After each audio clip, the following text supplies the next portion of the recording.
Regions of increasing and decreasing. This is one thing the first derivative allows us to find. And so before we talk about how to find it, let me just make a comment. Suppose we have a parabola. Here's just y equals x squared. And naively, one might look at this and say, well, gee, it's going up on both sides. It's increasing on both sides. That's not exactly what we mean by increasing. So by increasing and decreasing, what we mean is we're going to look at the x going from left to right. Exactly the same way that you read. You'll look at the x going.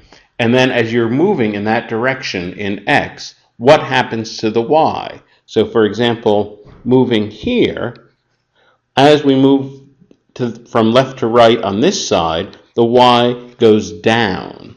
And so that is decreasing. Here, as we move from left to right, the y goes up. So that is increasing. Another way to say this is increasing simply means a positive slope, and decreasing means a negative slope.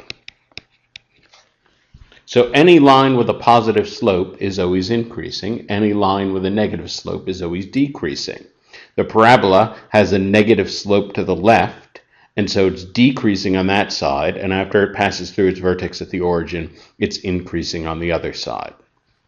So at this point, it probably is pretty clear how the derivative is going to help us, because of course when we take the first derivative, that gives us the numerical value of the slope. So of course when f prime of x equals 0, or f prime of x is undefined, well then we're going to have a critical point, and so then we might have a possible max or a min.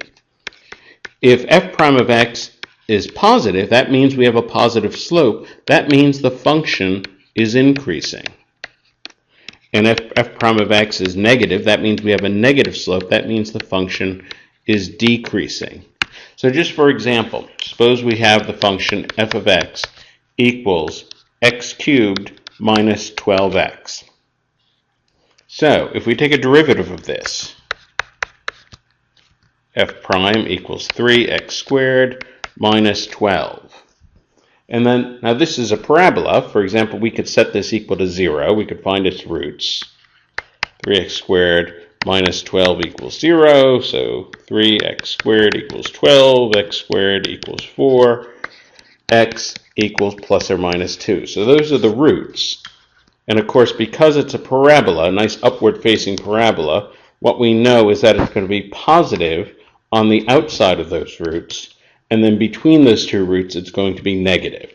So that is a diagram showing a number line, places where the first derivative is positive, then negative, then positive again.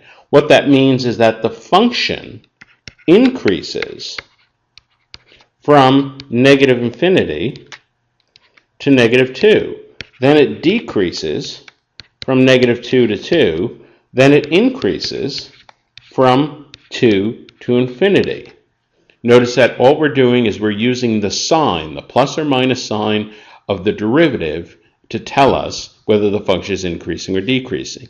And indeed, if we graph this function, and here's just a rough sketch of the function has a critical point at negative 2, another critical point at positive 2.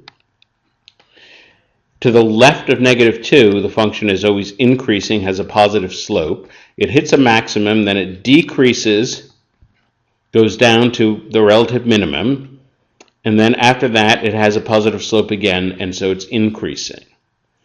And so just by looking at the sign of the first derivative, we can tell where the function is going up and where it's going down.